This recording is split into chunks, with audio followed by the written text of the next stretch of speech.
New York Jets star edge rusher Haason Reddick hasn't joined the team for training camp as he awaits a new contract. And while there's frustration in Jets land, Reddick is going to make it worth the wait. He's a Hall of Fame, defensive player of the year, tight caliber player, man, who can edge rush, who can stop the run. How's it going today? My name is Jesse McNamer and welcome to Point of View. Before we get into it today, I just want to say we always appreciate your feedback and look forward to reading your comments like the one we've got here. Come on, big dog. Announcer, we're analysts here, but I'll take a quick break from that to announce that you are wrong and Corn will form an elite duo. And also for everyone, be sure to stay tuned to the end of this episode to see if you can guess today's trivia question down below. To today's topic, should the Jets cut or trade their newly acquired defensive anchor in Haason Reddick as he continues to hold out for a new contract? That question would have seemed crazy 1 or 2 months ago, but now it's not so crazy. New York traded away a conditional 2026 third-round pick to the Philadelphia Eagles that could turn into a second-round pick based on playtime and performance for the 29-year-old edge rusher after Reddick and the Eagles couldn't agree on a contract extension as he enters the final year of his deal.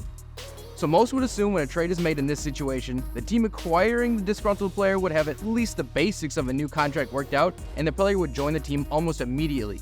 But that hasn't been the case here, as it was reported that Reddick wants $25 million a year while the Jets tried to give him a pay increase for the 2024 season alone. So now, Reddick remains a holdout from camp and the fines are starting to add up due to the unexcused absences. Tensions are running higher by the day, but in my opinion, the only thing that matters is getting Reddick on the field by week 1 because I'm confident he will be ready and worth the wait even without all the offseason work. And my confidence was aided by Robert Saleh nearly 2 months ago. Here's what he had to say to open up his press conference at the start of mandatory minicamp. So we've got 2 inexcused absences. One obviously being Haason. Spoke to him over the weekend. Appreciate the dialogue. He's in a really good place mentally, working his tail off like we already know, and but he's choosing to sit out this one inexcused. Great to hear that Reddick was still preparing for the season like a veteran, even in the midst of a holdout. He makes it obvious it's entirely about the risk-reward of playing on the final year of a contract as a player who will turn 30 in September. And this definitely isn't an uncommon situation to those who have earned their status, and Reddick absolutely has. He's collected 10 or more sacks in each of the past 4 seasons and has only missed 1 game during his entire 7-year career.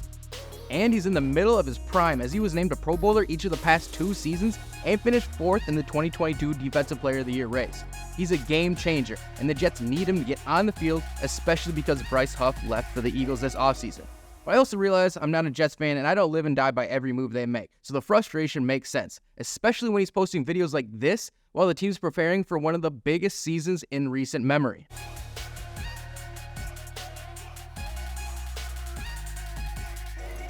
You gotta admit, that's kind of funny even if it is annoying. And while I'm not a fan of the team, I do know most of you Jets fans trust Robert Saleh as a coach and a leader. So when he answered a reporter's question just a couple of weeks ago about how much preparation Reddick is missing, I was rest assured this is going to end up fine. He's a veteran. He's been with multiple teams. He's played multiple positions. He's had success multiple different ways. At this point in his career, I'm sure he knows exactly what he needs to do to prepare himself to play football, and so I'm not overly concerned. Again, Reddick isn't doing anything malicious or trying to hurt the team in a spiteful way. He just wants his money, and the Jets are going to have to give it to him sooner than later.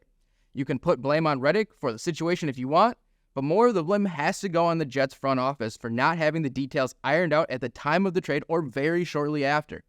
And lucky for that front office, Saleh has been great at spinning the situation positively. Here's what he had to say when asked when he'll get worried about Reddick's lack of preparation with the team.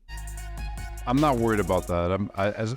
To be honest with you, I'm actually excited for Will McDonald, Tack McKinley, who's trying to resurrect his career, and Michael Clemens getting more opportunities. There's a bunch of guys on this team that are going to get reps that they would not have necessarily gotten with him being here. So where I see it as I see more of an opportunity for guys to really work their craft and find ways to get better and force their way onto the football field. So Jets fans, let's take it easy for now. The young guys are getting precious reps while Reddick prepares to make his return as soon as the front office decides to cave to his requests. In the meantime, why don't you just enjoy the excitement as you approach the first season with a healthy Aaron Rodgers, hopefully. Because if he can stay on the field, they will be a top contender for the Lombardi. For more on that, check out this past episode of Point of View. And the moment you've been waiting for, Here's the answer to today's trivia question. We appreciate you tuning in to this episode of Point of View, and we will see you in the next one.